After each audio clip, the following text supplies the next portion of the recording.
হবিগঞ্জকে অবৈধ যানবাহন ও যানজট মুক্ত করতে প্রশাসনকে সঙ্গে নিয়ে বিভিন্ন স্থানে অভিযান চালিয়েছে বৈষম্য বিরোধী আন্দোলনের শিক্ষার্থীরা। এ সময় শহরের বিভিন্ন এলাকায় গড়ে ওঠা অবৈধ স্ট্যান্ড, সড়কে দাঁড়িয়ে থাকা ব্যাটারি চালিত অটোরিকশা, সিএনজি অটোরিকশা ও অন্যান্য যানবাহনের বিরুদ্ধে অভিযান পরিচালনা করা হয়। বৈষম্য বিরোধী ছাত্র আন্দোলনে নিহত খুলনা বিশ্ববিদ্যালয়ের সাবেক শিক্ষার্থী মীর মাহফুজুর রহমান মুগ্ধের স্মরণে দোয়া মাহফিল অনুষ্ঠিত হয়েছে। জুম্মার নামাজের পর বিশ্ববিদ্যালয়ের কেন্দ্রীয় জামে মসজিদে এ দোয়ার আয়োজন করা হয়। এ সময় আইনি প্রক্রিয়ায় সঠিক তদন্তের মাধ্যমে মুগ্ধর হত্যার বিচার চান পরিবারের সদস্যরা।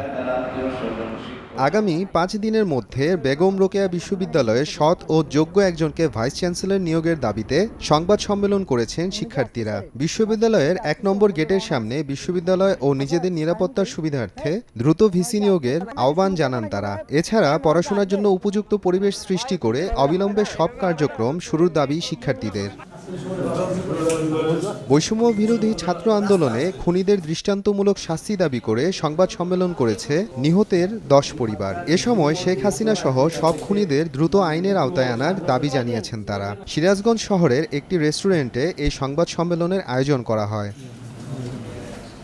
বৈষম্য বিরোধী ছাত্র আন্দোলনে নোয়াখালী বিজ্ঞান ও প্রযুক্তি বিশ্ববিদ্যালয়ের আহত শিক্ষার্থীদের সহযোগিতার আশ্বাস দিয়েছেন নবনিযুক্ত উপাচার্য অধ্যাপক ডক্টর মোহাম্মদ ইসমাইল। শুক্রবার দুপুরে আনুষ্ঠানিক দায়িত্ব বুঝে নেন তিনি। পরে গণমাধ্যম কর্মীদের সঙ্গে বৈঠকে এ কথা বলেন উপাচার্য ডক্টর মোহাম্মদ ইসমাইল। আমাদের ছাত্রছাত্রীদেরকে দ্রুত ক্লাসে ফিরে নিয়ে আসা এবং তাদের সেশন জট কমানোর জন্য আমরা আমাদের সহকর্মী সহ সবাইকে নিয়ে চেষ্টা করব এবং বিশ্ববিদ্যালয়ের শিক্ষা ও গবেষণায় যথাসাধ্য যাতে উত্তরোত্তর উন্নত করতে পারি সেই ব্যবস্থায় আমরা সর্বাত্মক চেষ্টা করব। যারা আহত হয়েছেন এই বিশ্ববিদ্যালয়ের বৈষম্য বিরোধী আন্দোলন করতে গিয়ে আমরা বিশ্ববিদ্যালয়ের পক্ষ থেকে চেষ্টা করব তাদেরকে সর্বাত্মক সহযোগিতা করতে। জামালপুরে বৈষম্য বিরোধী ছাত্র আন্দোলনের ব্যানারে বেশ কিছু রাজনৈতিক দলের নেতারা চাঁদাবাজি সহ নানা অপকর্মে জড়িয়েছেন। এতে এই আন্দোলনকে প্রশ্নবিদ্ধ করা হয়েছে বলে অভিযোগ তুলেছেন শিক্ষার্থীরা। জামালপুর সরকারি আশেক মাহমুদ কলেজে সংবাদ সম্মেলনে এই কথা জানান তারা।